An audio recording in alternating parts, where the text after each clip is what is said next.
আপনার ভালো মন্দ দিয়া আমার দেখার বিষয় না। এখন থেকে আমি ওই বাড়িতে থাকবো, ওই ভাই ভাবির লগে থাকবো, বুঝছেন?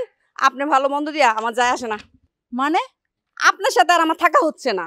তাহলে চাচি একটা প্রতিযোগিতা হয়ে যাক, দেখি কারে সাজলে কেমন লাগে। আমি তোর লগে যাবো কেন প্রতিযোগিতা করতে? তোর লন্ডনী ভাবি রে ক সাহস থাকলে আমার সাথে প্রতিযোগিতায় আসতে, দেখি কে জিতে আর কে হারে। আচ্ছা ঠিক আছে, আমিও দেখতে চাই যে আপনি কি করতে পারেন। আমি চ্যালেঞ্জ নিলাম।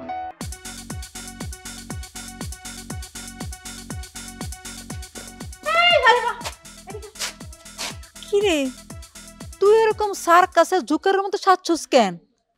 শুনেন, এটা সার্কাস না, এটা কয় ফ্যাশন, বুঝবেন না আপনি? বুঝবো না মানে? আমি অবশ্যই ফ্যাশন বুঝি। শোন, তবে তুই যেমন তোর তেমনই ভাল লাগে, এখন তোরে মোটেও ভাল লাগতেছে না। শুনেন চাচি, আপনার ভালো মন্দ দিয়া আমার দেখার বিষয় না। এখন থেকে আমি ওই বাড়িতে থাকবো, ওই ভাই ভাবির লগে থাকবো, বুঝছেন? আপনার ভালো মন্দ দিয়া আমার যায় আসে না। মানে আপনার সাথে আর আমার থাকা হচ্ছে না। আর এখন থেকে আমি ওই বাড়িতেই থাকবো, ওনাগো লগে ঢাকায় যামু, তারপর হইতাছে লন্ডনে যামু সুযোগ পাইলে। এই তুই এরকম বেয়াদর মতো কথা বলতেছিস কেন?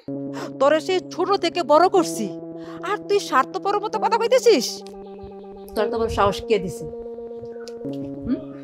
আমি দিছি। কেন, ও গরিব আত্মীয় দেখে কি ওর কোনো মান সম্মান নাই?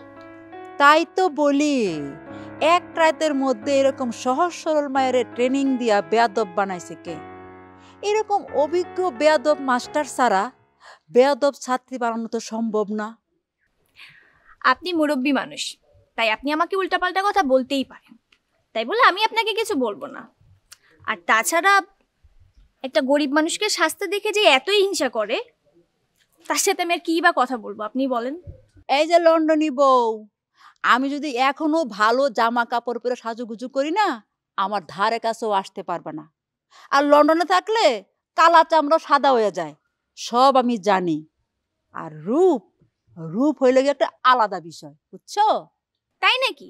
তা আপনি একটু সেজেগুজে আমাদেরকে দেখান, আমরাও দেখতে চাই যে সাজলে আপনাকে কেমন দেখায়। তাহলে চাচি একটা প্রতিযোগিতা হয়ে যাক, দেখি কারে সাজলে কেমন লাগে। আমি তোর লগে যাবো কেন প্রতিযোগিতা করতে?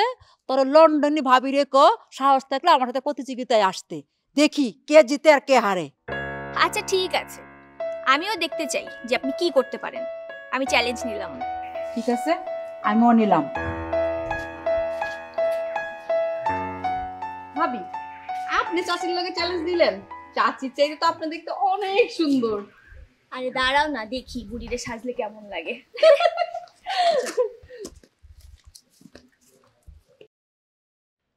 বাহ, রান্না তো অনেক চমৎকার।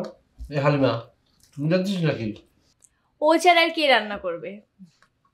সাংঘাতিক ভালো হয়েছে, ফ্যান্টাস্টিক। নে, তোর ভাইয়ের পক্ষ থেকে 100 টাকা বকশিশ।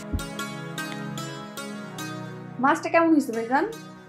মাছটা একদম ভালো হয়েছে, টাটকা তো, খুবই ভালো হয়েছে। আর মুখ তাইলে তো ভাই এত কিছু রান্না করছি, সবগুলো তো বকশিশ দেওয়া উচিত। তাই হুম এর আগে 100 টাকা দিচ্ছি না? তাইলে সবগুলির হইলে একটা দুইটা তিনটা মনে কর, এখন সবগুলির জন্য তোর 100 টাকা দিলাম। আর কিন্তু যেতে পারবি না, ঠিক আছে? আচ্ছা ঠিক আছে ভাই।